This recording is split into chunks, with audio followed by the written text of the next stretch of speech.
Ahora vamos a tener la siguiente hora dedicada a analizar el caso de México.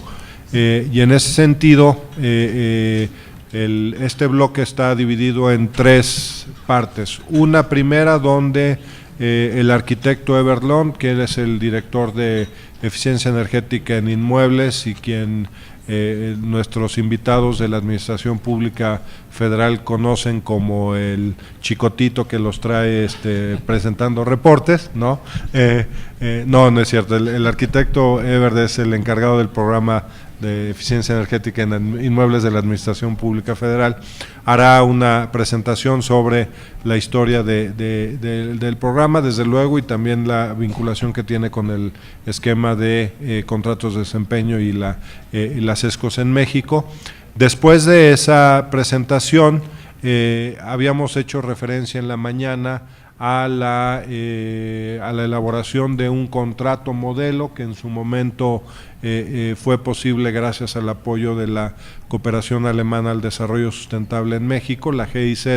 Entonces tendremos al abogado encargado, ¿dónde estás, abogado? Acá, al abogado encargado de desarrollar el contrato de desempeño, para que, digamos, nos lo desmenuce y también nos, digamos, plantee las oportunidades que hay alrededor de mejorar el aspecto legal en términos de la SESCO en México. Y el último componente de este segmento, que quizás es el más importante, es tener la perspectiva de la Asociación Mexicana de Empresas de Servicios Energéticos, representada aquí por el ingeniero Manuel de Diego, que nos hará la presentación sobre su perspectiva alrededor del esquema. Una vez concluida esta sesión, pues entraremos ya a la discusión y a la mesa redonda. Entonces, pues sin más, le cedo la palabra al arquitecto Ever León. Por favor, Ever. ¿Qué tal? Buenas tardes. Es un gusto estar aquí con ustedes, ver una audiencia tan nutrida. Les voy a platicar un poco lo que la CONUE ha hecho a través de los años, tratando de impulsar los contratos de desempeño, principalmente en la Administración Pública Federal, en los edificios del Gobierno Federal. La CONUE desde 1999, inicios del año 2000, inició un programa que se llamó 100 edificios públicos. Era un programa voluntario en donde 100 edificios del gobierno federal accedieron a participar en un proyecto piloto para detectar potenciales de ahorro e implementar medidas de eficiencia energética.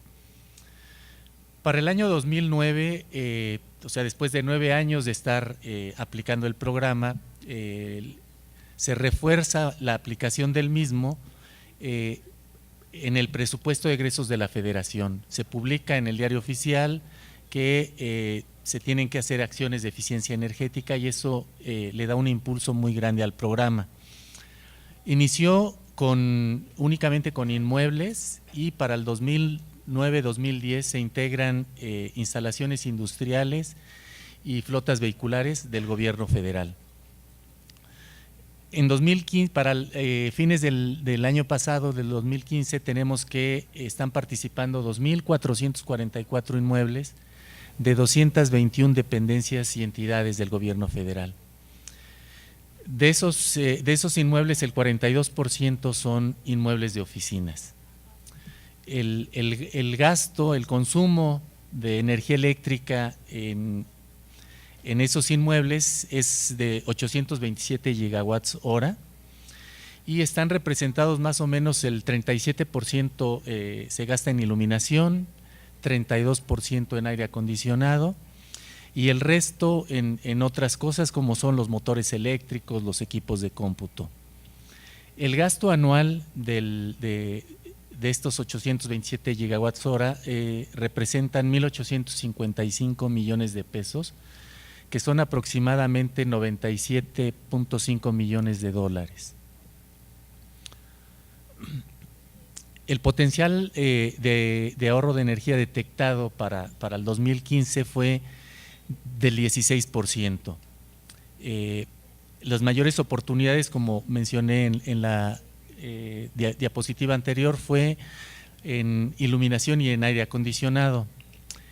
Nosotros estimamos que se requiere una inversión de 1.160 millones de pesos, aproximadamente 61 millones de dólares, y el beneficio anual que se obtendría serían 297 millones de pesos, aproximadamente 5 millones de dólares, y el ahorro logrado serían de 132 gigawatts hora, que equivale más o menos al consumo de 81,000 viviendas. Ahora bien, el tiempo de recuperación de la inversión que se haría es aproximadamente de 4 años.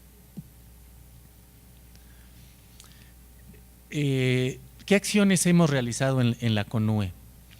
Bueno, creamos un grupo de trabajo con el objetivo de analizar las barreras y oportunidades para tratar de aplicar los contratos de desempeño y poder aprovechar los potenciales de ahorro. Entonces, con la ayuda de la Agencia Alemana para el Desarrollo, la GIZ, con la Asociación Mexicana de ESCOs y nosotros, creamos este grupo de trabajo para ver cuáles eran las barreras que impedían la aplicación de estos contratos.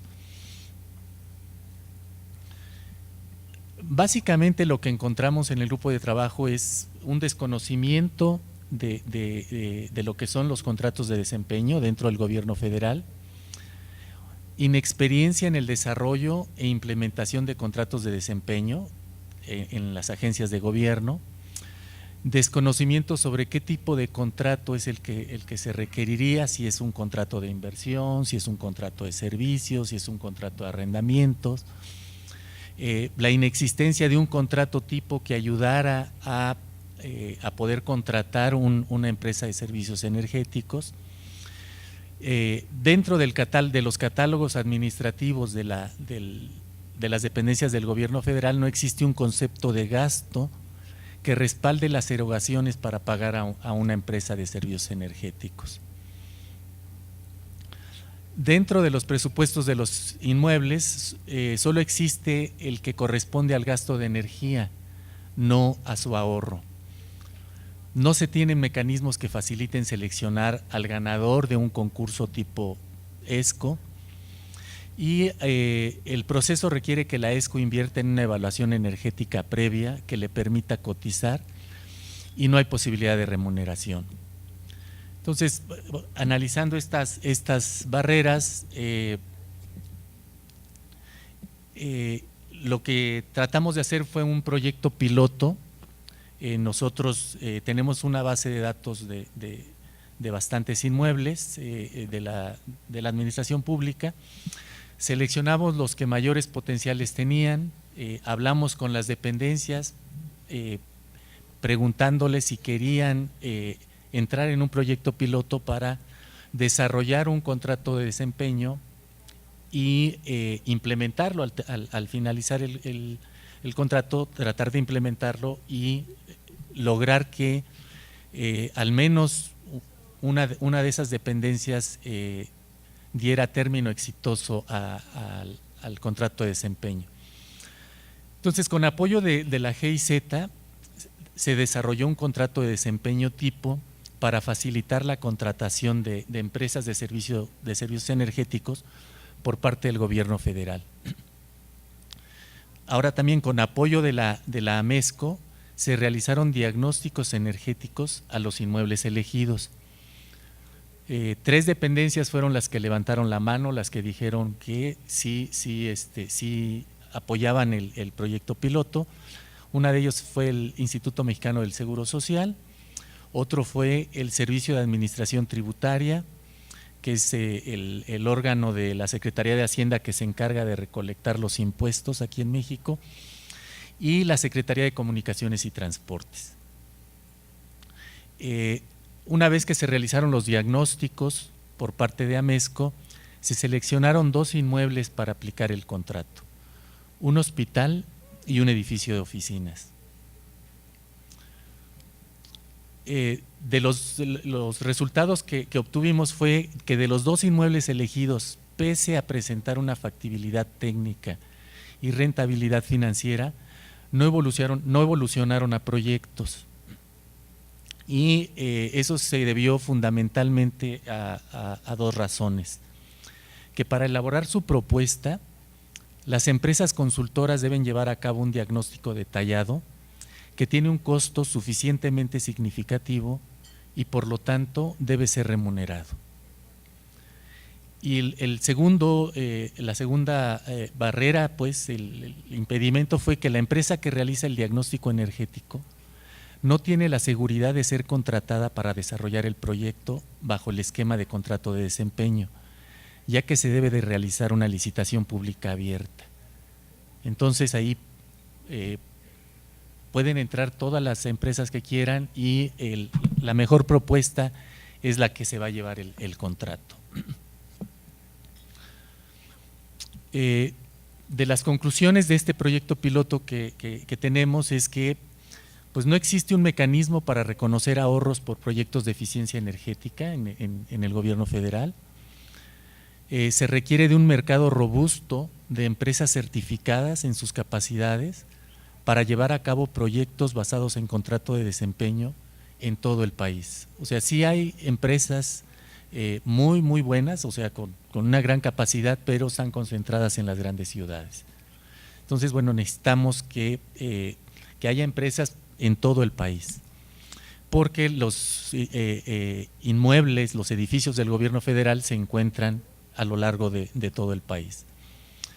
Se necesita desarrollar un mecanismo que permita autorizar a un conjunto de empresas calificadas para concursar proyectos. Eso facilitaría mucho la implementación de los contratos.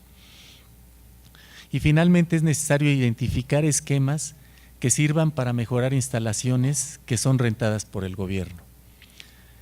O sea, las dependencias del gobierno federal sí se les permiten hacer inversiones, pero si los inmuebles y los edificios ellos son sus dueños. Para edificios rentados no está por ley no les permiten hacer inversiones. Estas son las conclusiones que tenemos. En la siguiente presentación nos van a platicar el despacho de abogados que nos ayudó a diseñar el contrato de desempeño tipo, pues la labor que hizo, pues todo lo que las entrevistas que tuvo que hacer, las gestiones con las dependencias que quisieron estar dentro del piloto, con las sugerencias de la CONUE, de la GIZ. Pero bueno, si tienen alguna pregunta, con mucho gusto se las respondemos. Muchas gracias.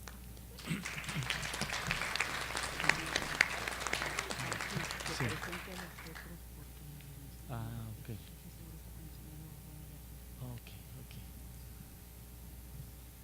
Bueno. Tengo una pregunta. Sí. ¿Cuáles fueron las medidas de eficiencia energética en el proyecto piloto? Okay. Por ejemplo, del hospital.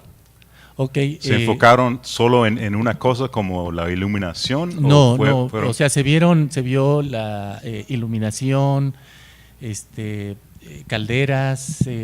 ¿Vas a hablar algo? Una buena mezcla, No, entonces. ¿Tú vas a hablar algo sobre eso? Ah, ok.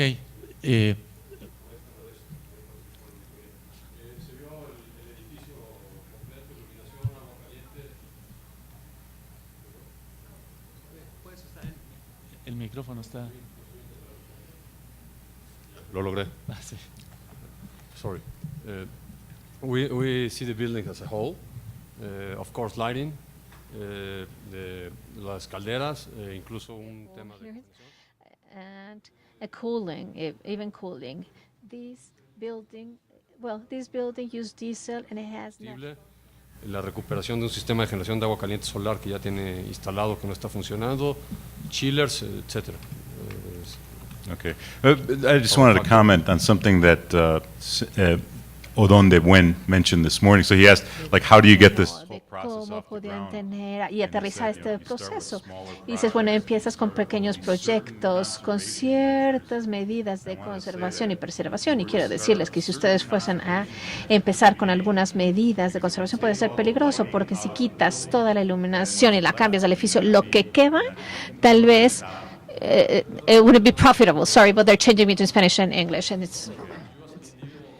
Si fuese un individuo, nada más tomas el primero y segundos medidas y el resto de las medidas que probablemente tienes unos buenos resultados si los combinas, nunca llegas a ellos.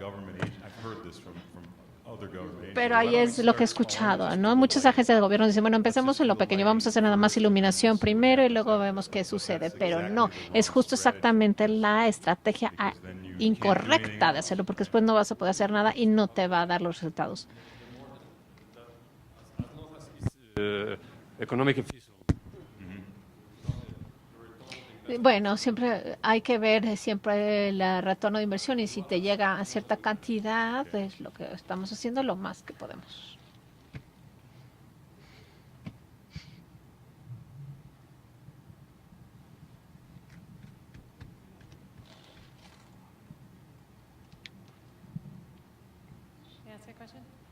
¿Puedo hacer una pregunta? Entonces, lo que sucedió con el piloto es que con el informe que ustedes conjuntaron, el desglose fue que el contrato no puede incluir una auditoría más detallada que se requería y que tenía que hacer la misma parte, la misma persona. ¿Es por ello que no pudieron llegar a la ejecución? No. No se llegó a la ejecución. We did not get to the execution se tiene because que licitar públicamente el proyecto.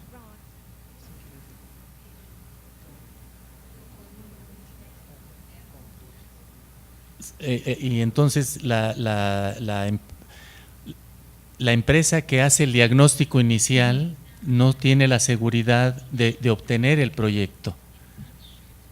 Entonces, y no hay manera de pagarle. Sí. So the initial energy audit la auditoría de energía that was inicial done que was not at the se level of realizó detail no needed fue to support al the contracting. nivel de detalle there are two different- necesario para, son dos cosas. Como dice el arquitecto, As, el, the el architect is diagnóstico mentioning, energético sí tenía el nivel de detalle. De hecho, lo hicieron lo hicieron expertos de la MESCO, decidieron quiénes elaboraban este diagnóstico. Fue un único diagnóstico energético bien soportado.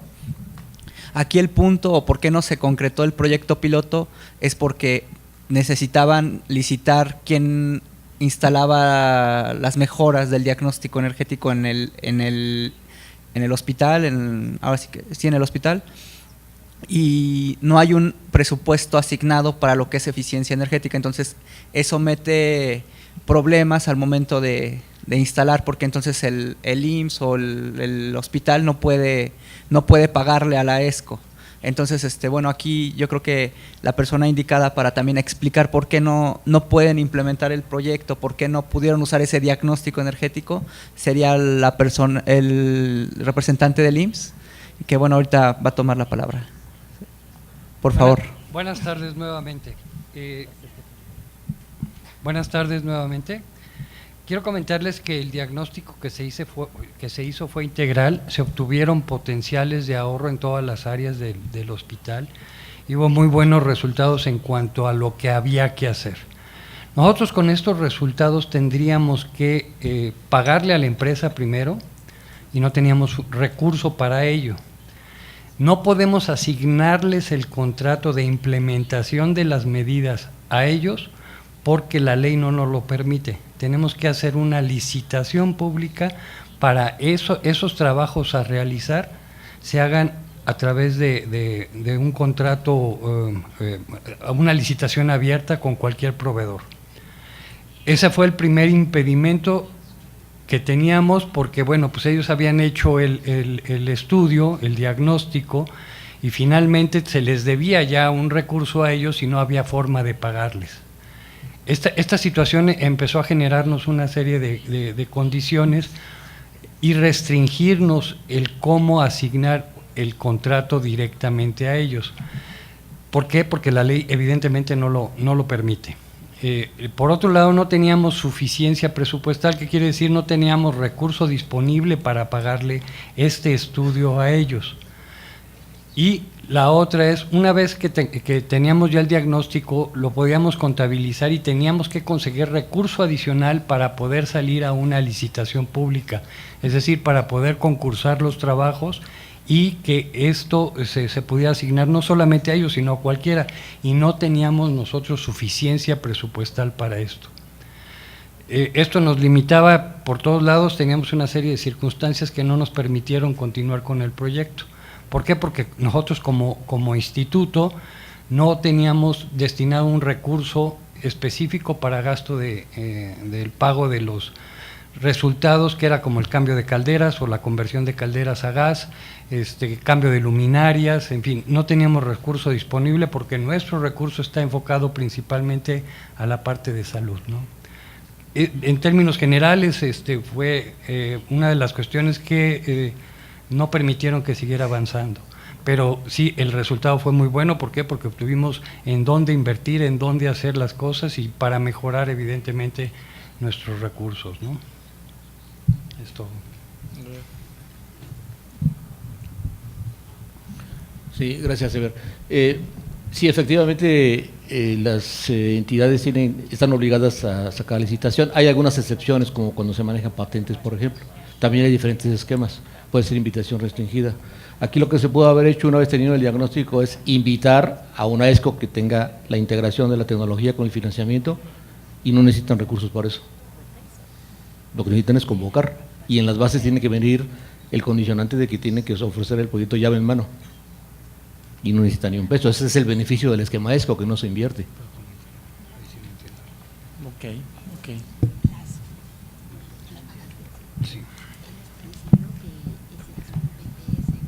O sea, hay inversión, pero no por parte del usuario. Ok. Pero ese es un contrato, una PP. Hay varios, ahorita hay como 12 esquemas bien interesantes. Hace rato comenté el del factoraje. Ajá, entonces, dependiendo de la legislación vigente, porque también ha ido cambiando, y de las condiciones propias de cada institución, hay que conocer todas las opciones y ver la que aplique mejor para el caso, por ejemplo, del Seguro Social. Es correcto. Aquí el sistema del factoraje, lo que estás comentando, es un arrendamiento financiero parecido, ¿no? Es diferente, porque hay arrendamiento puro y arrendamiento financiero y hay factoraje exactamente iguales, no son diferentes. Es interesante el menú de alternativas de financiamiento que tenemos hoy en México. Sí, hay ahorita vamos ahorita vamos a escuchar lo que encontró el Buffet Baker and McKenzie para el desarrollo del contrato de desempeño. Está bien. ¿Sí? Sí, quisiera hacer otro comentario. Sí.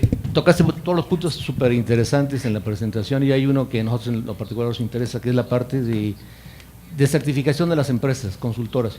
Porque, bueno, yo 37 años en el tema y me he encontrado gente que tiene 6 meses y ponen expertos en ahorro de energía. Claro. ¿no? Entonces, nosotros participamos con Alliance to Save Energy hace como 20 años. Hizo un cuestionario muy interesante. De ahí sacamos el DIPROCER, el Directorio de Productos y Servicios de la CONAE, cuando era CONAE y no CONUE. Está muy bien estructurado y aparte tenemos la certificación, también nos participamos ahí, la certificación de empresas de consultoría con la Cámara Nacional de Empresas y el FIDE.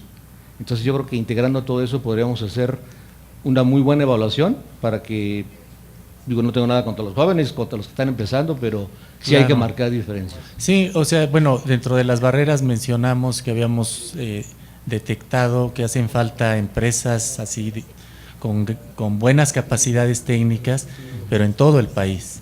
O sea, estamos también trabajando en eso en la CONUE, pero bueno, tiene que ver con este tema, pero es un poquito de motivo de otra. Es súper importante, acabamos de hacer unos con salud. Se había robado mi metodología, es alguien que trabajó conmigo, estoy seguro, porque los formatos eran los mismos, sin permiso, a pesar de que tenemos derechos de autor. Muy interesante, una carpeta de 400 hojas con impresiones en color, y al final terminaba la carpeta y decías dónde está la parte más importante, que es la Claro. parte de medidas de ahorro de energía, la cero inversión, con inversión media, inversión alta, con catálogo de conceptos y un cuadro de ahorros con beneficios ambientales y todo lo demás. No lo había, porque no había la experiencia. Ok, sí. Ok.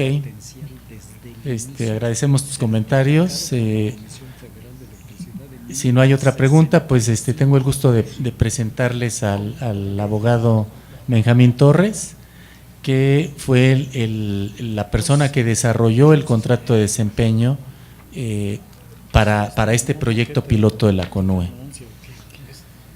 Muchas gracias, arquitecto. Y bueno, pues sé que tenemos poco tiempo, pero también quería agradecer a la CONUE por la amable invitación que me hicieron para estar esta tarde en este diálogo, un diálogo sin duda que he estado siguiendo muy enriquecedor y donde pues desde luego hay muchas preguntas, quizá son más las preguntas que las respuestas, ¿no? Pero creo que un proceso como este de inteligencia colectiva donde todos nosotros tratemos de alinear los intereses y las inquietudes y necesidades que tenemos para implementar un proyecto de esta naturaleza, pues sin duda es un buen camino, ¿no?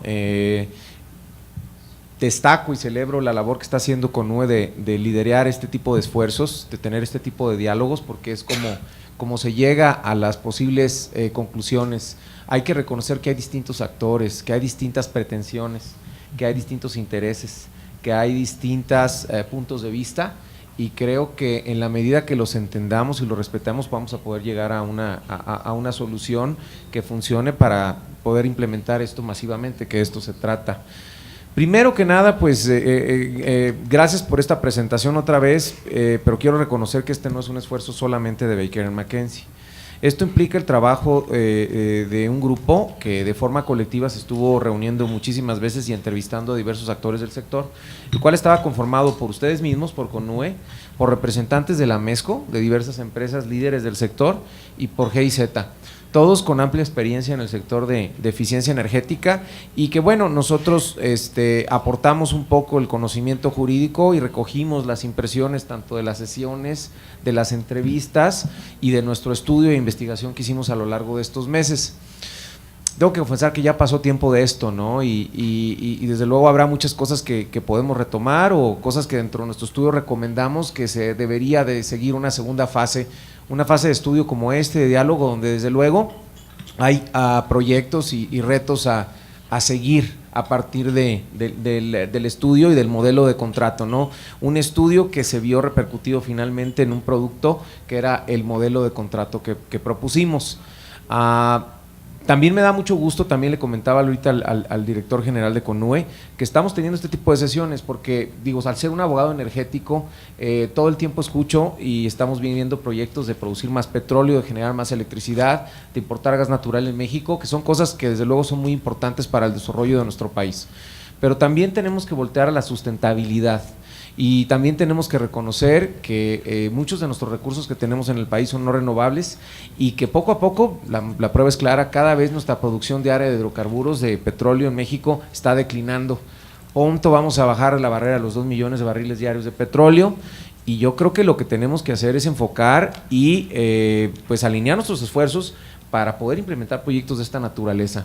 Yo sé que esto no es lo que vengo yo a decir ni lo que vengo a comentar, pero a mí me parece muy relevante que no quitemos el dedo del renglón y que tengamos este tipo de sesiones y que respetemos la diversidad de opiniones, donde existe desde luego un proyecto altamente complejo, y yo creo que a partir de ahí pues quisiera iniciar mi presentación.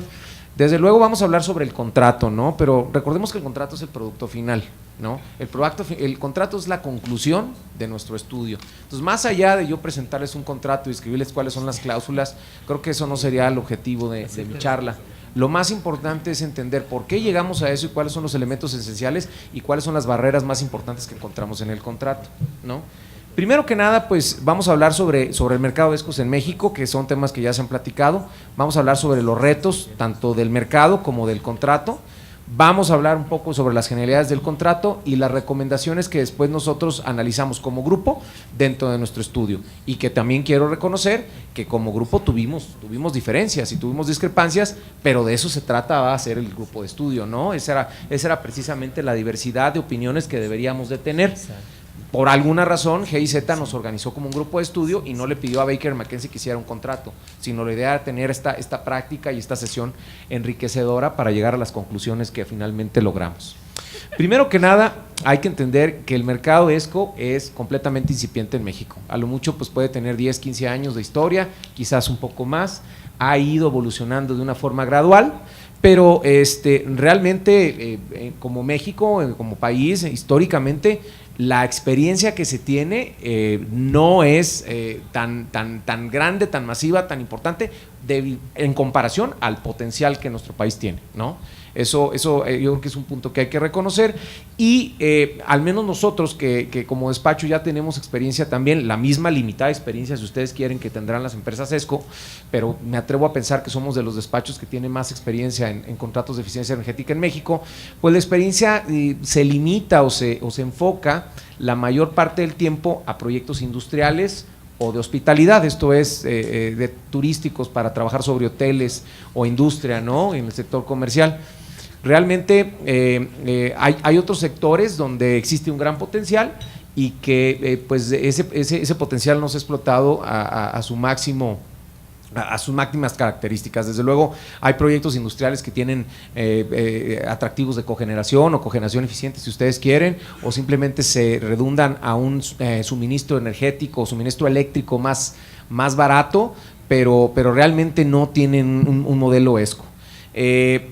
También concluimos como grupo que el esquema más atractivo que se ha venido utilizando en México y el esquema que hemos trabajado nosotros exitosamente, porque creo que también quiero destacar que el modelo que nosotros propusimos como despacho y derivado de las sesiones de trabajo es un modelo que ha trabajado y ha funcionado bien en hoteles y en industria. O sea, es un modelo que nosotros ya eficazmente hemos implementado, se ha firmado, ya dado los resultados trabajando para otras empresas de eficiencia energética en distintos sectores. No inventamos el hilo negro, ni tampoco estuvimos basándonos sobre algún proyecto que a lo mejor yo soñé y se me ocurrió que pudiéramos hacer. O sea, era sobre un proyecto que ya había dado resultados. Se concluyó que debía ser sobre ahorros compartidos, pues dada la posibilidad de que tanto el cliente, entiéndase la APF, como la ESCO, pues pudieran tener los beneficios desde el primer momento, ¿no? En oposición a otros tipos de esquemas donde pues los ahorros que se generaran por tiempo determinado primero fueran recibidos por la ESCO y luego posteriormente por la entidad de la APF. Entonces, de esta manera los ahorros se iban a recibir desde el día 1 y se iban a compartir de una manera equitativa entre ambas partes. Sin embargo, pues ya ustedes han estado mencionando y platicando con mucha asertividad a lo largo de estas sesiones, pues que existen ciertos retos. Creo que eso no podemos negarlo, no podemos tapar el sol con un dedo, y hay muchos retos de regulación, otros de financiamiento y algunos que incluso son conceptuales, que son básicos, ¿no? Dentro de la metodología que tuvimos, otra vez menciono que fue un trabajo de 10, 12 meses quizás, no recuerdo con exactitud, analizamos muchas de las vertientes que resultaban aplicables para poder llegar finalmente al contrato, ¿no? Para poder llegar al contrato tendríamos que hacer un análisis multidisciplinario donde primero viéramos la ley aplicable. Por un lado, la ley de adquisiciones, arrendamientos y servicios del sector público, que era una ley aplicable a la contratación de la mayoría de las empresas del sector público, era pues esa biblia de contratación, si ustedes quieren, esa metodología de contratación para todas la mayoría de las agencias de la Administración Pública Federal, o también la Ley de Obras Públicas y Servicios relacionados con las mismas. Realmente son las matrices de contratación que tenemos y también la analizamos un poco a la luz de una ley y un reglamento que en ese momento, y sigue siendo, me atrevo a decir, era novedosa y sigue siendo novedosa, que es la ley de APPs, la ley de asociaciones público-privadas, muy atractiva por este esquema de coinversión que pudieran tener las empresas, tanto los particulares como la industria, como la Administración Pública Federal, pero a final de cuentas decidimos optar por la ley de adquisiciones y la ley de obra porque nos ofrecía un esquema un poco más tangible, un poco más certero en cuanto a la facilidad de uso y que hay que reconocer, tanto nosotros como las agencias del sector público estábamos más familiarizados con ese esquema de contratación, ¿no? Realmente, por tratarse la otra legislación, no quiero descartarla porque creo que vale la pena dejarla ahí para analizar algunas de las ventajas que pudiera ofrecer, pero yo creo que requiere de un estudio de mayor profundidad. Eso es lo que quiero dejar también como un tema a analizar. Hay conceptos muy interesantes en la ley de asociaciones público-privadas, ¿no?, que pueden tratar de utilizarse o replicarse. Les menciono alguno de ellos, el de la oferta no solicitada o el de los proyectos no solicitados. Es muy interesante porque con independencia de que la convocante, la agencia, la Administración Pública Federal convoque a una licitación para un proyecto específico, cualquier particular conforme a la ley de APPs puede hacer una propuesta, presentarla de forma espontánea, estableciendo el caso práctico del proyecto, y la Administración Pública Federal podrá valorarla, decidir si puede calificar como un esquema de asociación público-privada y luego lanzarla. Y eso no necesariamente quiere decir que el privado o el particular que propuso ese esquema vaya a llevarse o adjudicarse esa licitación. Sin embargo, esto es un factor detonante para muchos proyectos de infraestructura o de inversión conjunta entre la administración pública y el sector privado.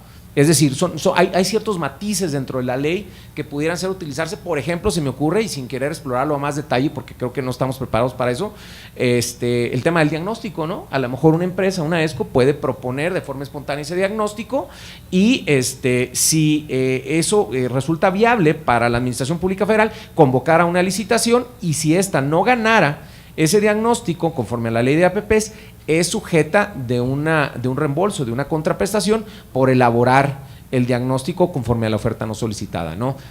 Requiere de exploración más profunda, desde luego, pero quería yo mencionarles al menos algunas de las ventajas que en su tiempo identificamos incluso dentro del grupo de estudio, pero decidimos optar por la ley de adquisiciones, por las razones que más adelante les voy a explicar.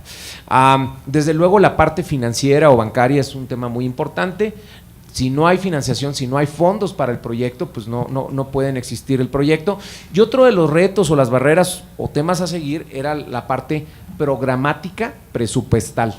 Esto desde luego identificamos a lo largo de un cuerpo vasto de legislaciones, pues que había temas que voy a comentar ahorita, como el hecho de los subejercicios, como lo que se han estado comentando ahorita en la mañana, que pues los ahorros que se generan, pues derivado de eso se regresan a la Secretaría de Hacienda, que a lo mejor no los puedo utilizar yo, a lo mejor el próximo año, cuando reduzco mis consumos, ya no tengo una autorización para un presupuesto específico para utilizarlos, etcétera, etcétera. Son algunas de las barreras que forman un tema complejo en la parte programática presupuestal, pero que quiero destacar una cosa: eso no representa la inviabilidad del contrato.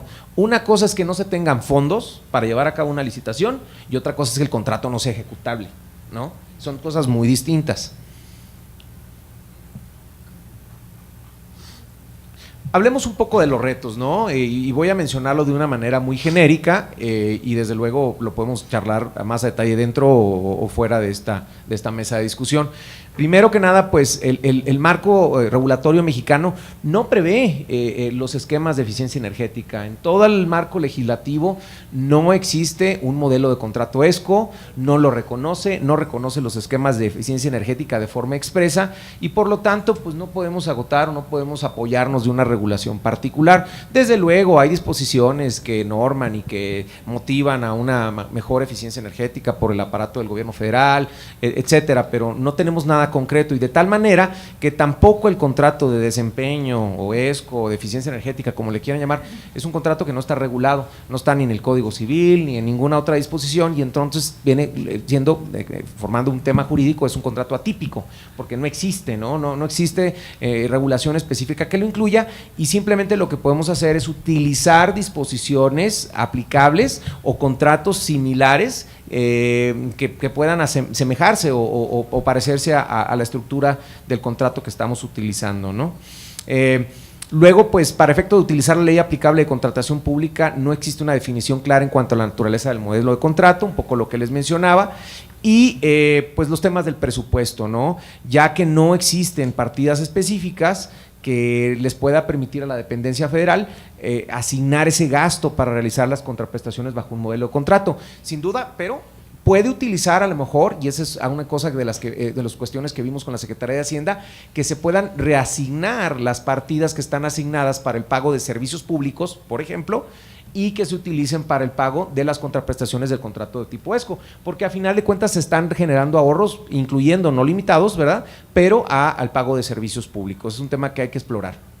Luego, hay un mecanismo, o sea, no existe un mecanismo que permita a la entidad pública aprovechar el ahorro del dinero. Un poco yo les mencionaba del subejercicio. Si yo utilizo y eficientemente implemento el contrato en este año, lo más probable es que el próximo año la Secretaría de Hacienda, como tuve yo ciertos ahorros que recupere, se considera un subejercicio y como entidad no los puedo utilizar. Tengo que devolverlos a la Secretaría de Hacienda y eso pues me representa un desincentivo a mí como Administración Pública Federal, porque realmente estoy incurriendo en riesgos como funcionario en la implementación del contrato, estoy llevando una carga adicional de trabajo para poder generar ahorros y a final de cuentas el ahorro no me los llevo, se los lleva a mi vecino cuando yo como dependencia federal, ahorita mencionaba el señor, pues tengo muchas restricciones de presupuesto, o sea, no puedo ni siquiera tener un presupuesto para aprobar un diagnóstico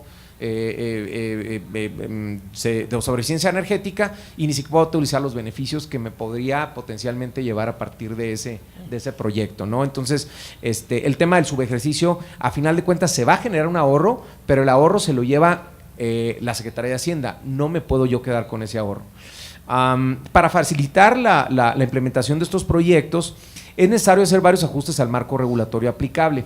Y quiero destacar, sí dentro de nuestro reporte señalamos una lista de disposiciones tanto de la Ley de Presupuesto de Egresos de la Federación, de la Ley Federal de Presupuesto y Responsabilidad Hacendaria, agregamos algunas disposiciones a la Ley de Adquisiciones y Arrendamiento de Servicios y también a la Ley de Obra Pública, incluso a la Ley de Cambio Climático, y entre otras, pero lo que quiero destacar es que aquellas disposiciones reconocemos del amplio labor y tarea legislativa que se requiere y que hoy por hoy el modelo de contrato de una forma específica funciona con o sin esas disposiciones. Funcionaría mejor con las disposiciones y no funcionaría mejor el contrato, más bien funcionaría mejor la Administración Pública Federal para poder adjudicarlos, para poder llevar a cabo las licitaciones, para poder llevar a cabo el diagnóstico, para poder destinar el presupuesto y no considerarlo un subejercicio, etcétera.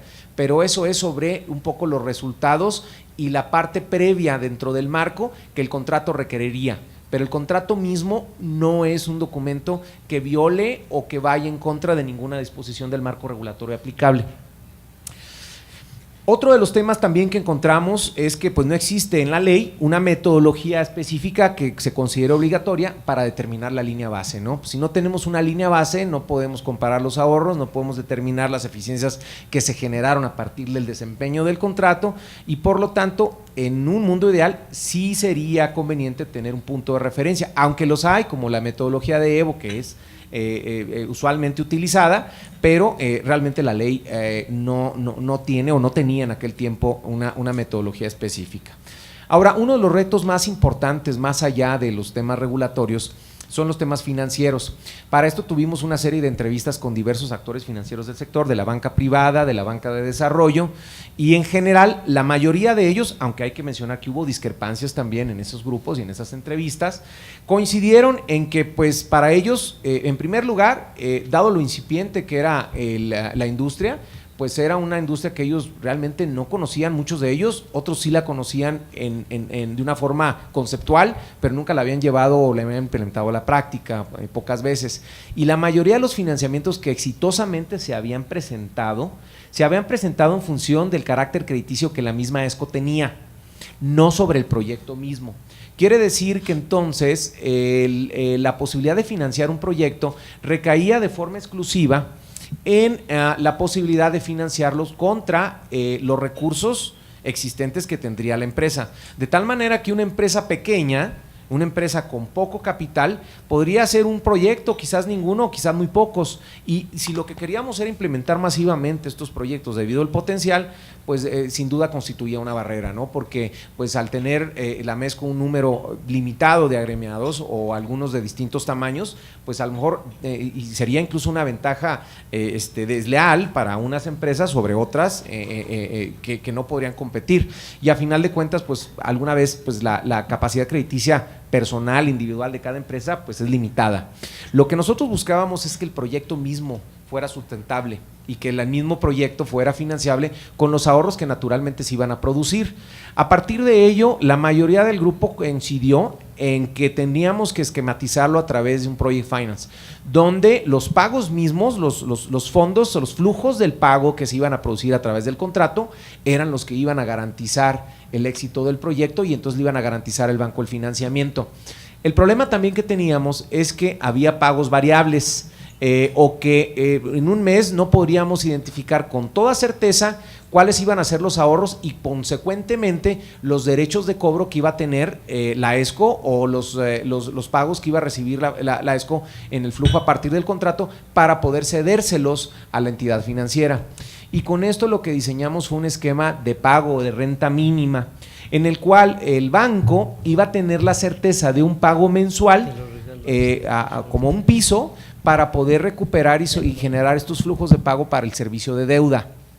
Claro, en aquellos casos donde ese pago mínimo, esa renta mínima no fuera igual a los ahorros, es decir, fuera mayor que los ahorros generados, porque estamos reconociendo que va a haber meses no tan buenos que otros, pues estábamos diseñando un esquema de carry forward, un esquema de carry forward que se ha utilizado en otros proyectos, donde cuando no se genere ese ahorro igual al pago mínimo y ese ahorro sea menor, tú pudieras trasladarlo al siguiente mes o hasta meses posteriores para compensarlo con los ahorros mayores que se produjeran en los meses posteriores, de tal manera que el pago nunca se interrumpía y la ESCO siempre iba a estar recibiendo flujos derivado de eso. Claro, si llegaba un número de plazos o veces existentes y después de 8 meses el pago mínimo no se está produciendo de forma equivalente, menor igual o menor o mayor, perdón, que los ahorros, pues naturalmente entonces había una fianza que el contrato exige, donde existe una fianza de cumplimiento donde la Administración Pública Federal puede exigir la fianza y reclamar el pago de las indemnizaciones por aquellos pagos en exceso que le otorgó a la ESCO, ya que incumplió en los ahorros, ¿no? Entonces, de alguna manera, la Administración Pública Federal estaba protegida a través de la fianza, la ESCO recibe los pagos mínimos para cumplir el servicio de deuda y el banco tiene el servicio, la prestación para poder recibir los flujos que requiere a lo largo del contrato, que es un contrato de largo plazo, ¿no? Creo que los bancos y las entidades financieras en estos proyectos tendrían en general, la mayoría de ellos, una sensación de que representaba un riesgo muy alto para ellos en invertir. No lo veían como un proyecto de infraestructura como lo pueden ver en una planta de energía renovable o como en un proyecto de una carretera o un aeropuerto. A final de cuentas, lo que yo quiero destacar es que este tipo de reacciones y percepciones de extrañeza hacia este tipo de modelos y este tipo de contratos es entendible y normal, porque yo recuerdo y participé de una manera muy activa hace 15 años en el sector de energías renovables en México, que también era incipiente hace 15 años, donde existía esa misma sensación por el sector bancario. Y entonces, a partir de eso podemos concluir que es un tema de evolución, es un tema de educación, es un tema de conceptualización, es un tema de diálogo, de información, donde los actores tienen que empezar a familiarizarse. Y esto me lleva un poco al siguiente slide, porque primero hay falta de conocimiento de los esquemas en el contrato, hay poca difusión e información todavía, creo que hay mucho por hacer en la parte de difusión de un proyecto ESCO para conocer la naturaleza, las partes esenciales, las características, las generalidades, y los proyectos en general pues son vistos como complicados y de alto riesgo. Ese es uno de los temas que tenemos que marcar y cambiar conceptualmente. Ahora entremos al contrato, ¿no? El contrato en esencia lo concluimos como un modelo acogido dentro de la ley de arrendamientos y adquisiciones y servicios del sector público. Nos gustó porque la ley ya tenía incluso un concepto de pago mínimo por ahí, nos gustó porque tenía una opción de compra.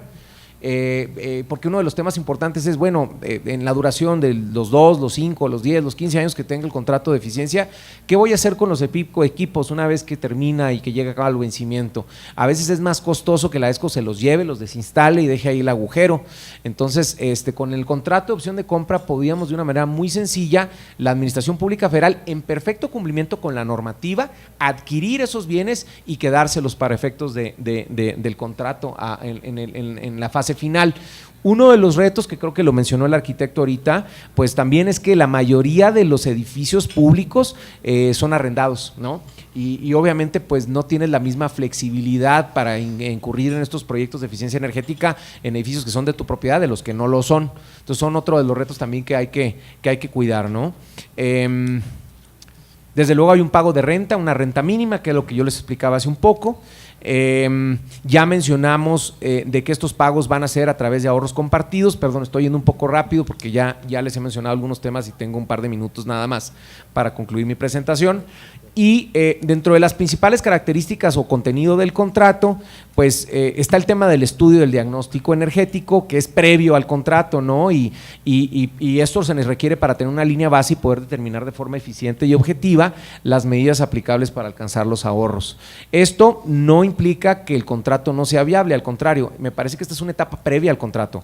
Para yo poder generalizar y volver viable el contrato necesito ese diagnóstico, pero ese diagnóstico forma parte de un estudio, si ustedes quieren, previo o paralelo, que es ajeno a la implementación del contrato. Ya cuando el contrato se desarrolla y se firma es porque ya se realizó el diagnóstico en una etapa previa. Se debe acordar la metodología para llevar a cabo las mediciones. Esta metodología debe ser muy objetiva y con un buen punto de referencia. Las mejoras y los equipos deben ser seleccionados por la ESCO y describirse a detalle en el contrato. Y hay que definir el mecanismo de pago. Ya les mencionaba yo el tema carry forward y el pago mínimo. Algunas de las principales características y contenido del contrato, pues ahí vienen todas las cláusulas que consideramos nosotros esenciales. Es importantísimo incluir el tema de los seguros, las penas convencionales, la rescisión, el caso fortuito. Habrá quien me dice, oye, pues es que tu contrato está muy largo. Bueno, pues déjame, le hago la letra más chiquita si quieres. Realmente no puedo yo hacer nada, o si no lo quieren, pues que le quiten un párrafo. O sea, en el desarrollo y la estructura de un contrato, yo, en mi experiencia como abogado, quiero cumplir todas las posibles variables que se puedan presentar en el contrato. Si dentro del negocio a ti una variable no te sirve, no la usas, quítala, elimínala. Pero prefiero eso a que me acuses de que yo no preví o no anticipé una de las situaciones, como el tema de los seguros, ¿no? Si no quieres contratar un seguro, pues elimínalo. Si no quieres contratar una fianza, no la pongas o no la pidas, pero es mucho más fácil quitar que poner a la hora que estamos redactando un contrato.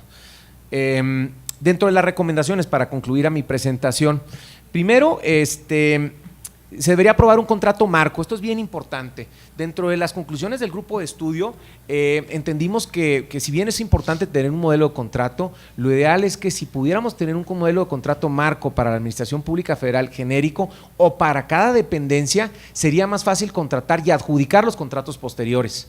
Este tipo de contratos marcos los utiliza mucho la Administración Pública Federal, requieren un esfuerzo sustancial, fundamental, pero a final de cuentas cuando tienes ese modelo de contrato marco puedes replicar ese ejercicio de una manera muy sencilla.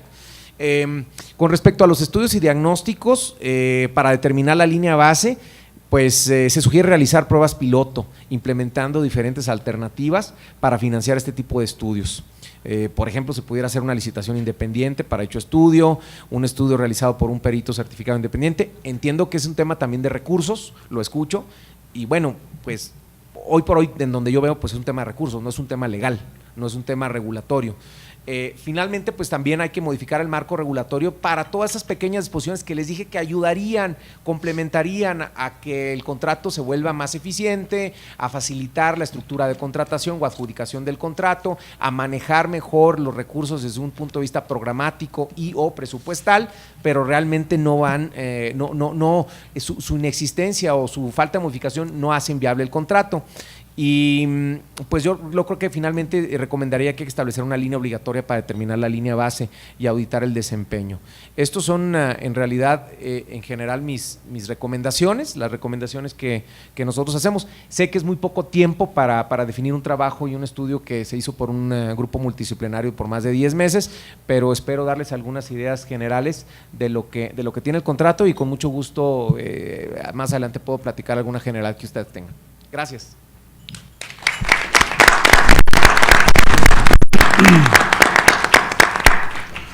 Muchísimas gracias. Si les parece y en ánimo de hacer un uso más eficiente del tiempo, quizás podríamos dejar sus preguntas y comentarios al final de este bloque, sobre todo porque la presentación también de Manuel también presenta unas ideas y algunos mensajes interesantes y relevantes para la discusión que sigue.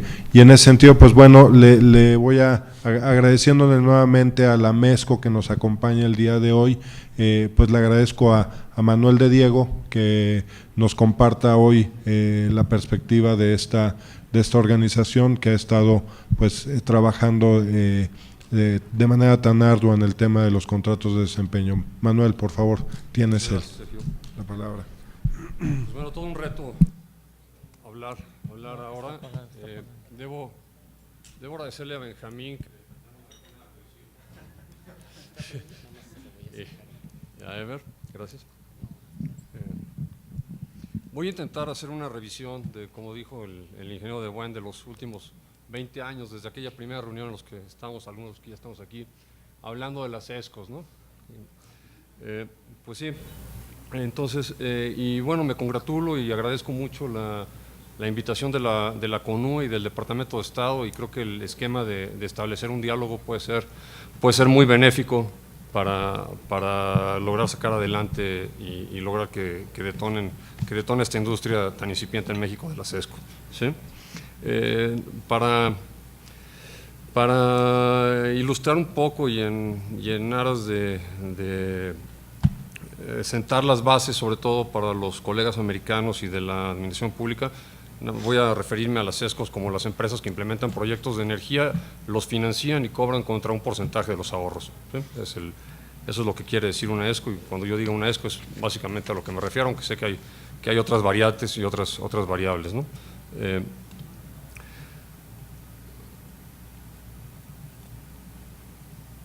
Bueno, las ventajas del esquema ESCO ya las oímos, yo nada más quiero concentrarme en dos: transfieren el riesgo financiero y liberan de la necesidad de capital al usuario, ¿no? En este caso al gobierno federal. Hay otras secundarias: la generación de empleos, se cumplen disposiciones, ofrecen servicios integrales, y también la que mencionaba hace un momento en algunas de las preguntas es que maximizan el beneficio de los proyectos, ¿no? Buscan el mejor punto de implementación de los proyectos y el mejor uso del dinero con la máxima eficiencia de los recursos, ¿no? La MESCO la formamos a fines de 2011 con algunas ideas muy específicas, pero básicamente era agrupar. Lo que nos hizo formar a la MESCO, a los que estamos en ese momento reunidos, por cierto, en un bar, es que el mercado es tan grande y hay tanto por hacer que más vale que vayamos juntos y no cada quien por su cuenta, ¿no? Entonces, la idea de la MESCO fue agrupar y representar las ESCOs para defender los intereses del gremio, básicamente detonar el mercado, ¿sí? Como leitmotiv es difundir y promover la eficiencia energética, y específicamente el modelo ESCO, pero creo que por lo menos desde mi punto de vista está el tema ingenieril de hacer más con menos, como ya lo he dicho, y buscar siempre la eficiencia en el uso de los recursos, ¿no? También,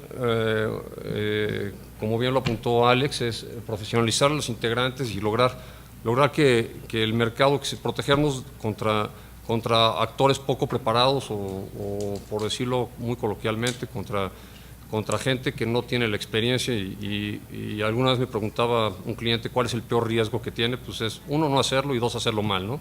Entonces, buscar que los proyectos se hagan de la forma más profesional que se pueda, ¿sí?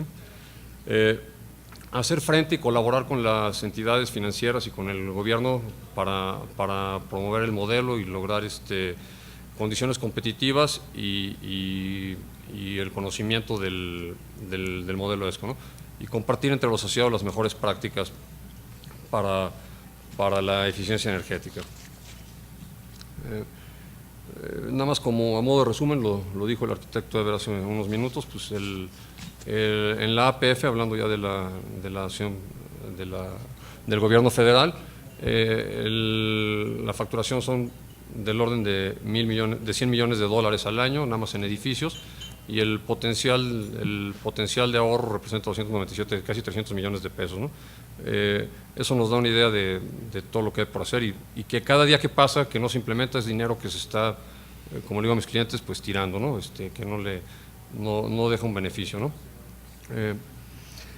Tengo dos láminas que ya Ever llevó, pero bueno, básicamente las herramientas y las patas del gobierno y el interés del gobierno federal en promover la eficiencia está, creo que bien sustentado a través del Programa Nacional para el Aprovechamiento Sustentable de la Energía, donde es muy explícito en que se prevé la realización de acciones de eficiencia energética a través del diseño y implantación de arreglos que permitan contratos de servicios energéticos basados en desempeño, y aunque ha sido un poco quedarse en buenas intenciones, ha sido muy difícil a lo largo de los años implementar y aterrizar en proyectos específicos las disposiciones oficiales, ¿no? También existe el programa de eficiencia energética de la Administración Pública Federal, ¿sí?, donde tienen un mandato de organizar reuniones técnicas con las secretarías de la Función Pública y Hacienda y Catastro Público con el propósito de impulsar mecanismos de financiamiento para la aplicación de medidas de eficiencia energética en los inmuebles, flotas vehiculares e instalaciones industriales, ¿no? Entonces, bueno, creo que hay el interés y las herramientas y las disposiciones suficientes para avanzar en los proyectos ESCO, ¿no? Esta es una breve gráfica de una línea de tiempo de qué es lo que ha pasado en este siglo, porque no quise irme más para atrás, ya no nos cabía, pero por lo menos en este siglo, ¿sí? En 2009 es el inicio del programa de eficiencia energética en la Administración Pública Federal que lanzó la CONUE, donde se evolucionó de los 100 edificios a toda la administración pública. En 2011 formamos la MESCO, en 2012 hicimos el estudio del contrato de desempeño con el apoyo de la GIZ. En 2013 hicimos los pilotos y se vio con las entidades de la Administración Pública Federal la posibilidad de implantar el modelo. Fue 2013 y 2014, y se iniciaron las conversaciones para tener un contrato marco con la Secretaría de la Función Pública y con la Secretaría de Hacienda, ¿sí? Las barreras las dijo también muy claramente Benjamín, pero creo que de eso se trata estar aquí, ver cómo logramos superar esas barreras. Las que nosotros percibimos como mayores, ya las han dicho también sobre todo Jennifer, son humanas, es un desconocimiento del esquema, una experiencia en la aplicación, la inexistencia de un contrato tipo, de un contrato sombrilla, como llaman los americanos, que podamos tener ya normado y que las entidades del gobierno federal se sientan cómodas con su aplicación, ¿sí? Y luego las barreras que yo le llamo burocráticas, no existen los conceptos, el tema del subejercicio, sobre todo hay una disociación entre la toma del riesgo de llevar adelante un proyecto y el beneficio del proyecto, ¿no? Si yo tomo el riesgo, pero yo no voy a tener el beneficio, entonces ¿en dónde está el valor de tomar ese riesgo, ¿sí? Y brevemente las conclusiones es que los contratos de desempeño pueden tener una gran utilidad para mejorar las instalaciones y el equipamiento. Esto dicho sobre todo en temas, se renueva el equipamiento. El gobierno federal, con toda la circunstancia que se vive actualmente, está muy restringida para poder invertir en renovación de equipamiento y por ejemplo escuelas, universidades, hospitales, pues tienen que renovar el equipamiento, y eso la ESCO renueva una gran parte de ese equipamiento en sistemas auxiliares que puede liberar los recursos para que sean invertidos en la función primordial de las organizaciones, ¿no? Sin embargo, también encontramos muy difícil crear la masa crítica y esos campeones, esas entidades del gobierno federal que estén dispuestas a liderar con el ejemplo y a llevar a cabo los primeros proyectos, pero el mercado tiene que detonar, tiene que haber una masa crítica para que las entidades financieras se sumen y realmente se tengan los suficientes proyectos para que la industria pueda caminar por sí sola, ¿sí? Y la conclusión de gran parte del trabajo de Benjamín, que como él dice, nos tomó 10 meses hacerlo y bueno, digo nos tomó, pero subiéndome un poco al barco, pero es que no hay un impedimento legal claro. Si se quiere seguir adelante, se podría seguir adelante con los mecanismos que tenemos. Claro que ayudaría mucho cambiar el marco legal y hacerlo más explícito, pero de momento se podría llevar a cabo algunos proyectos con el marco legal que tenemos. Y la última es que la MESCO está evolucionando. A partir de este año estamos haciendo AMENER, que es la Asociación Mexicana de Empresas de Eficiencia Energética, precisamente para ampliar el alcance de la asociación y poder subir a los demás actores del mercado de la eficiencia energética a colaborar con este esfuerzo. En fin, eso es todo. Creo que hice una vez más gala de mis habilidades de síntesis.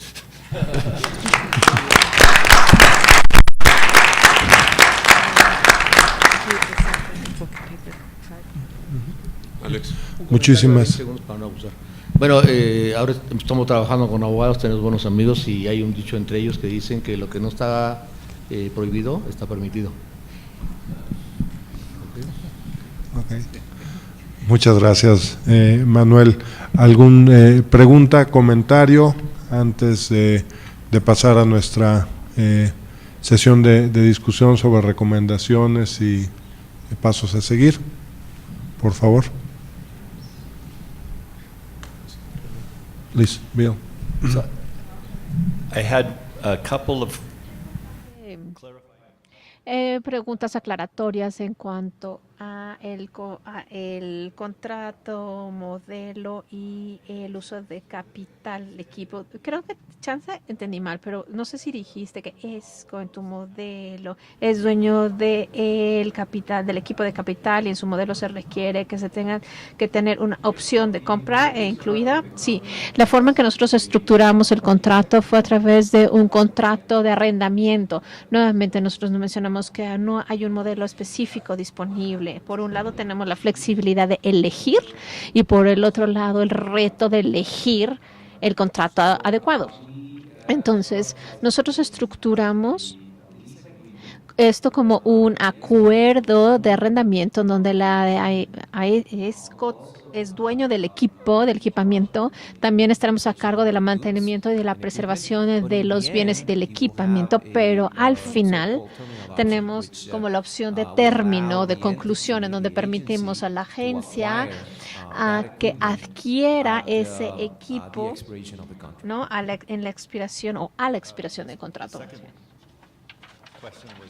La segunda pregunta fue en el modelo de compartir ahorros. Es nuestra percepción que este modelo de hecho funciona, y hay una percepción que es falsa de que los ahorros empiezan a acumularse inmediatamente a través de la agencia con cero costos, pero sí hay un costo asociado a esto, porque el costo es que tienes un periodo alargado o grande para estar pagando esa entrada o ese principio. Es por ello que abandonamos esta posibilidad.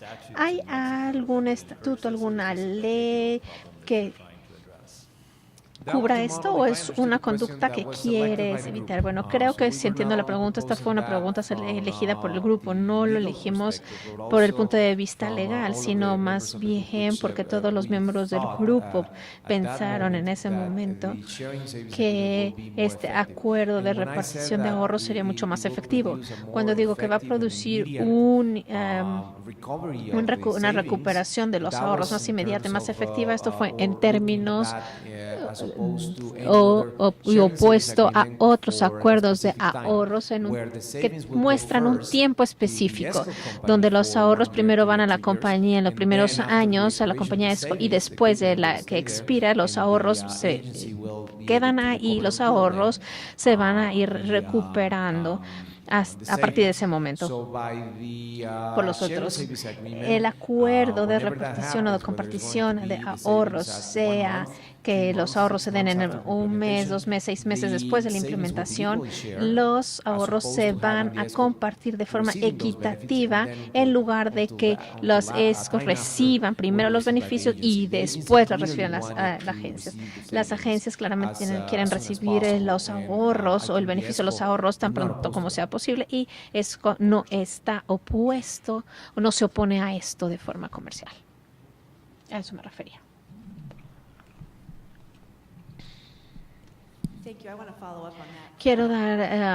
Quiero ahondar en este punto. Mi entendimiento, sin embargo, es que los ahorros, de hecho, no se acumulan si no hay beneficios en el presupuesto para este modelo de beneficios comportados, porque los ahorros se reducen. Me cuesta trabajo decir por qué este modelo fue el que aparece, porque la Secretaría de Finanzas, que escuchamos de nuestros colegas antes, dijo que no había presupuesto o enfoque presupuestario que cree un incentivo a que un participante disco participe o no. Entonces, no sé si es el que es el host del proyecto o no. A ver, vamos a no confundir el presupuesto con los ahorros reales. El presupuesto es lo que origina el proyecto, por supuesto, pero los ahorros van a estar y compararse en la línea base del consumo principal o de la entidad. Los ahorros es lo que se va a producir basado en el diagnóstico hecho, antes tomando en cuenta la línea base. Por ejemplo, si una agencia o una entidad, como lo mencionamos aquí, y otros miembros de la mesa lo mencionó, si la entidad no tiene, si no está recuperándose, esto es otra cosa que no tiene presupuesto. Es un reto, es una barrera, y la hemos visto, pero los ahorros reales sí se están produciendo, ya sea que es el gobierno mexicano, la Secretaría de Hacienda o la entidad. Ellos están recibiendo ahorros, pero no se acumulan hasta el final del proyecto. Ok. O a quien es dueño del proyecto al principio. El micrófono, por favor. It's off. Aquí está. Bueno, después de haber escuchado las presentaciones de Estados Unidos, escuché que es mejor para el retorno de inversión financiero del proyecto y el tiempo que se requiere para recuperar la inversión, no dar dinero a el usuario final. Lo que quiere decir que por este lado estamos escuchando que nos gustaría que el usuario final, obtuviera ahorros al principio, pero creo que las mejores prácticas ya nos muestran que esto no es la mejor opción para el financiamiento del proyecto. ¿Estoy en lo correcto o no? ESCO tiene la única fuente de fuerza o fuente de ahorro para pagar esto es el flujo de el ahorro. Si se los quitas, si le quitas esa fuente, pues le va a tomar mucho más tiempo y ustedes van a terminar, o la entidad va a terminar pagando más intereses porque le va a tomar más tiempo. Esa ha sido nuestra experiencia.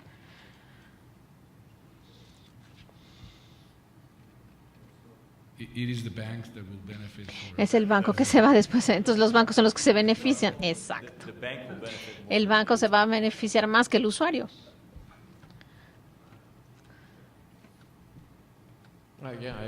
Sí, estoy de acuerdo. Yo nada más soy un pintor, dígame de qué color lo pinto, rojo, verde, y yo lo pinto. La conclusión del grupo es que si se quieren tener los ahorros y mantenerlos y tenerlos lo más rápido posible, pero es un punto de vista muy interesante el que están mencionando y estoy de acuerdo con ello, que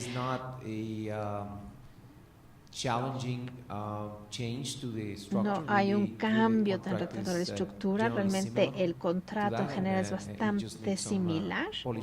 Nada más necesita una pulidita en algunas disposiciones basado en sus recomendaciones. También quería decir una cosa más. Muchas veces ustedes ahorros reales o actual savings. Nosotros en gobierno federal decimos no hay tal cosa como ahorros reales. El ahorro es lo que dice el contrato que es el ahorro y cómo se van a calcular. Ese es el único ahorro que importa y que se tiene en cuenta en un contrato. No hay el término como real o actual saving. Ese fue el problema con el gobierno federal de los Estados Unidos por mucho tiempo.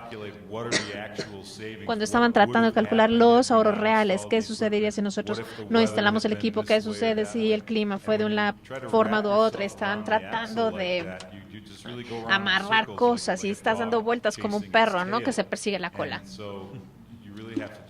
No van a acabar nunca. Hagan un acuerdo. Estos son los ahorros y no se preocupen de otra cosa. Manuel, querías comentar algo. El contrato, de hecho, permite fijar The contract, in fact, allows to fix the con la percentage. entidad. Puede ser entre 0 y 80%.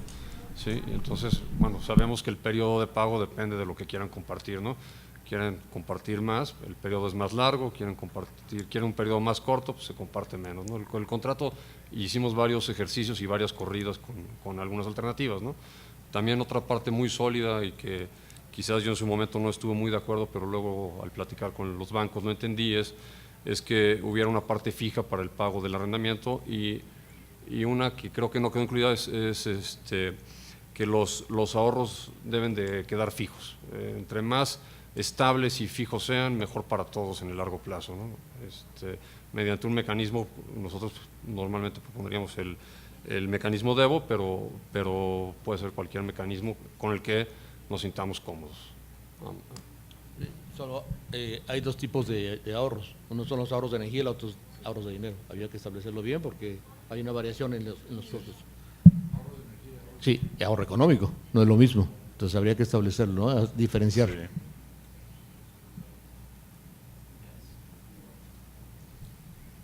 I would have a question for this side. How much? I would have the impression that that's what you use, but how much do you use the Evo? ¿Qué tanto utilizan los arreglos de Evo? El protocolo. Esas son las bases de todos los contratos para el gobierno federal. La opción A, B, C, D, eso se usa de forma universal. Porque, bueno, no sé si el arquitecto León mencionó, pero nosotros de hecho tomamos un curso para los evaluadores y también tenemos evaluadores de Evo en México, pero el problema fue que estábamos trabajando con el contrato que estaban diseñando, pero después nos enfrentamos a barreras o a límites en donde vimos cómo se mueve el dinero del gobierno, cómo se asigna, etcétera, y cuánto se debe pagar en los diferentes años del contrato. Entonces, bueno, se volvió al asunto más complicado. Es por ello que necesitamos hablar con la Secretaría de Finanzas, así como con la Secretaría de Función Pública, que son como los auditores del gobierno federal, para asegurarse que estos contratos sean los adecuados. De hecho, ya hablamos con una persona que estaba a cargo, que era el subsecretario, y él estaba a cargo de la Secretaría en ese momento. Y él tenía muy buenas preguntas, pero básicamente no teníamos, teníamos esas respuestas. Reconocía el contrato, las incertidumbres, pero decían, necesitan tener una masa crítica de proveedores de servicios, necesitan tener suficientes ESCOs y suficientemente sólidas para que no se convierta fácilmente en un monopolio. Entonces, bueno, creo que esas son algunas conclusiones, pero me imagino que lo que tenemos que hacer es tener unos proyectos que creen una masa crítica suficiente para que sea atractivo. Y bueno, creo que nuestro colega de California habló de este esquema de rotación que facilita las tomas de decisiones en a quiénes se les asigna el contrato. Cuando le estaba hablando durante la comida acerca de este enfoque de cómo empezar el proyecto y qué tanto el gobierno interviene en las primeras etapas en cuanto a cuánta información se recaba para poder hacer una licitación. Si nosotros no tenemos ninguna información, la licitación debería entonces de incluir un tipo de auditoría. Si nosotros por este lado como gobierno juntamos la mayor parte de información para poder hacer una licitación abierta, esto va a ayudar al mercado y no nos tendríamos que preocupar acerca del costo de la auditoría.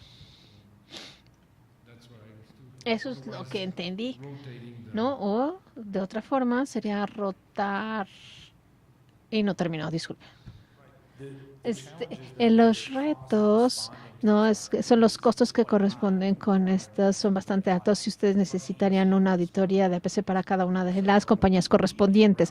Entonces nosotros en California le damos la vuelta dándoles el contrato o dando el contrato antes de que suceda otra cosa más, basados en una auditoría preliminar. Y las calificaciones, la estabilidad financiera, todos los antecedentes y todas las demás calidades y requerimientos de las compañías se observan así. Otro método de autentificación puede decir unas auditorías remotas electrónicas que utilizan Smart Media, datos de Smart Media, para que hagan una auditoría como el punto de partida, hacer que las compañías respondan a esto y conforme van llevando su propia investigación, bueno, vamos teniendo más información. ¿Podría ser más específico de qué significa, qué es esta auditoría electrónica? Porque yo no tengo un entendimiento claro de qué es esto o qué incluye, qué considera. Y utiliza los datos de smart meters, o sea, de metrómetros inteligentes que miden a intervalos de 15 minutos. Si esto está disponible aquí, el sector privado ha podido desarrollar, y muchas compañías lo tienen algoritmos que observan y analizan estos datos y comparan el tiempo de apertura y de cierre del edificio. También toman fotografías aéreas del techo para saber qué tipo de equipo tienen. Basado en todos esos datos pueden sacar una auditoría bastante precisa, como de 1/10 del costo. Estábamos hablando, de hecho, de esto en la comida, ¿no? Cómo la Agencia Federal lo utiliza y cómo GSA lo utiliza. Si nosotros tenemos estas comparaciones detalladas entre una auditoría remota realizada por estos medios y un equipo regular o general de autoridad que va ahí. Y, de hecho, la auditoría remota encontró mucho más mediciones de que auditar que los que estaban en piso, ¿no? Las personas en piso encontraron algunas cosas, pero en términos de eficiencia total y de auditoría más completa, la remota fue más extensa. Hoy hay varias compañías que pueden hacer este trabajo. Nosotros pensamos que vale la pena contar con este tipo de auditoría, sea o no que vamos a utilizar un contrato de desempeño de ahorro de energía. Recorrimos 200 edificios que teníamos en la lista de que consumen más energía y entonces fuimos con los contratistas que están ahí en los edificios y fuimos a identificar cuáles eran los costos y qué podríamos hacer para cambiar la contrata del edificio. Las cosas obvias surgieron, ¿no? Por ejemplo, el edificio sigue operando cuando se supone que está cerrado, etcétera, y comenzamos a hacer estas auditorías.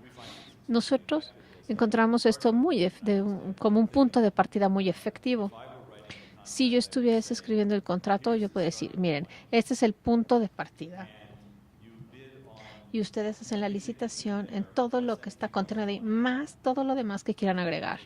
Pero no pueden quitar nada. O sea, pueden agregar, más no quitar.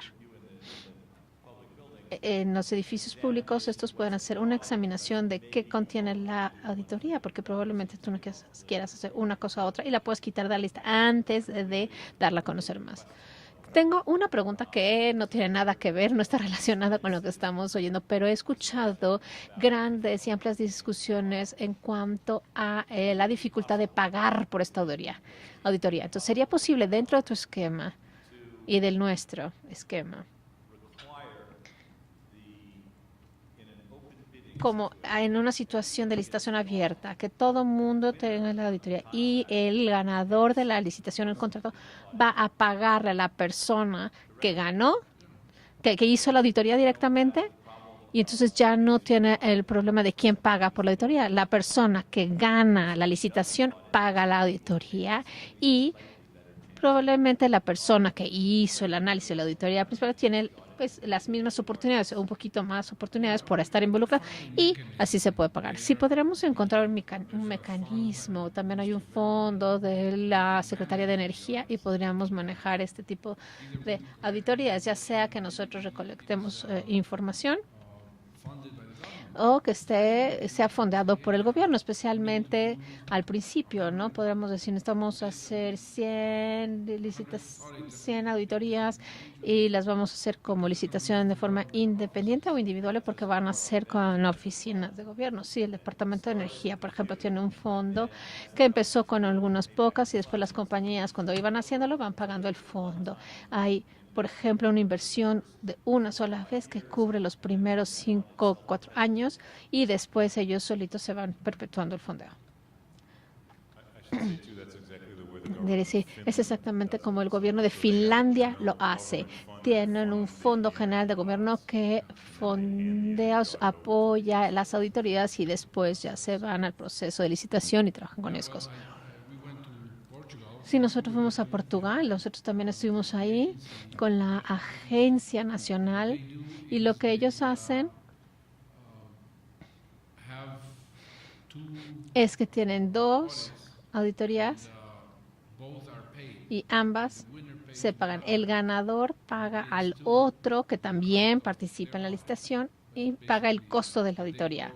Pero básicamente reducen el número de posibilidades. Hay algunos mecanismos que podemos seguir, pero creo que en nuestro caso no sería malo para el gobierno que se encargara de esto, ya sea que pagara o que no recabara o hiciera mandatoria la recolección de datos y de información. Porque para que la compañía CFE nos dé los datos, son cosas operacionales que se podrían observar para poder hacer esta auditoría electrónica, como dices. Bien, por favor, tenemos atrás, perdón, el caballero atrás y después. The back.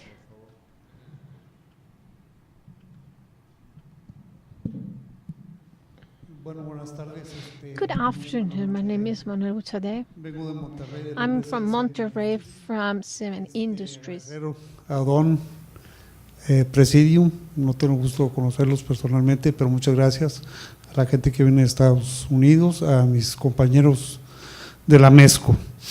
Les voy a platicar, nosotros empezamos, gracias a Odón, hace tiempo con en los 1900, cuando hacíamos los eventos de los AMESCOs, ¿te acuerdas?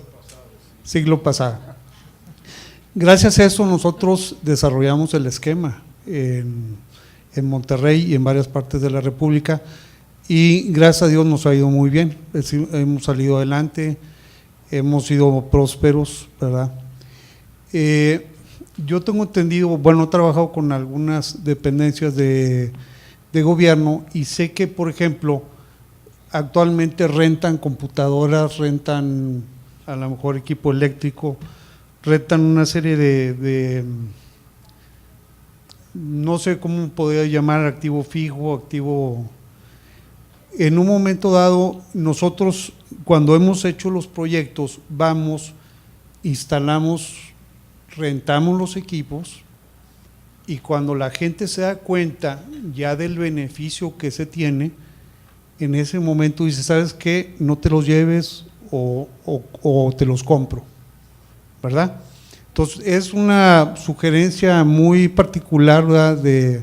de mi empresa que someto a su consideración, ¿verdad? Que como decía Alex, ver cómo sí se puede hacer en estos momentos con la legislación que tenemos, con la situación de abogados, hacer ese tipo de propuestas y que ahorita con la información que se mencionaba de los ahorros potenciales, que estamos hablando de varios miles de millones de pesos, pues a lo mejor se pueda canalizar por una vía de renta, no sé, al tiempo que ustedes definan. O sea, la idea es construir qué se puede hacer, es mi sugerencia de cómo sí poder llevar a cabo los proyectos con las situaciones como estamos, ¿verdad? Es algo que quería poner a nombre personal de mi empresa SM Industries y lo someto a su consideración, ¿verdad? Gracias. So I do have a comment on that, if I could. I just want to say, I mean, I think it's a great idea too, but whenever you give También, pero cuando das el derecho a la entidad de comprar el equipo o comprar el préstamo, aumenta el riesgo al inversionista porque no quiere su dinero de vuelta, sino que esté invertido 10, 15 años.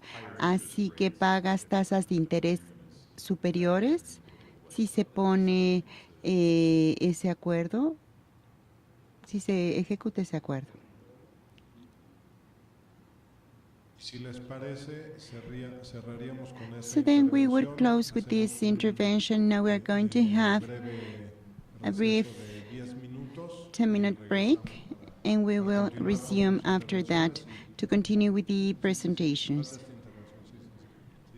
Okay, so we have this last one. Santiago, gerente general de Amesco. Gracias nuevamente, CONUE, y a todos los involucrados en la organización y que han platicado. Mi pregunta es, todos los procesos que yo he hecho con el modelo ESCO en Estados Unidos prácticamente están hechos. Si tienes un buen pool de compañías ESCO, funciona perfecto. Creo que trabajan ustedes con 16 o 19. Quisiera saber más sobre el proceso establecido. ¿Quién acabó entrando en este grupo de las 19 o 16 compañías? Bien, fue un proceso de licitación general. Y se ha hecho de diferentes maneras. En una ocasión se les dio un sitio en donde tendrían que desarrollar un proyecto real, así que les dieron una base militar falsa, por decir así, y les dieron los datos de energía del espacio y les pidieron que desarrollaran ese proyecto. Así que compitieron con este contrato sombrilla, con diferente información técnica financiera que presentaron a las entidades y fueron calificados. Algunos entraron, algunos salieron de ese proceso. Las que quedaron dentro son compañías incluso grandes como Honeywell, Johnson Control, Schneider Electric, así que son compañías ya establecidas, MRIs. Son compañías que han estado en el mercado muchos años y estoy seguro de que ellos mismos ya tienen sus propias filiales en México, seguro. En preparación para esta junta, pedí a todas las compañías que están negociando actualmente con nosotros, un grupo pequeño, pero estas son las cifras que tengo. Cada una de estas compañías está sumamente interesada en hacer negocios en México, así que creo que habrá un pool importante de proveedores que tengan entendimiento de cómo se llevará a cabo este contrato si este es el resultado. En base a lo que he escuchado, creo que concluiremos que el periodo piloto sea ya establecido de manera satisfactoria en cuanto a tiempo, ya se ha conducido el programa y quizá ahora se pueda escalar, quizá no todo el gobierno, pero ciertamente si fuera el rey, que por supuesto no lo soy, diría yo que quizá ya no se necesitan pilotos, sino ya implementación. Gracias, Kevin. Gracias. Muchas gracias por su participación. Vamos a tomar un pequeño receso. Antes de esto, voy a cambiar a español. We kindly ask. Poner todos acá, donde está whatever this is, de CONUE, para tomarnos una foto de grupo, ¿no? De todos los que estamos hoy en la tarde, y después los dejamos tomar café. Gracias.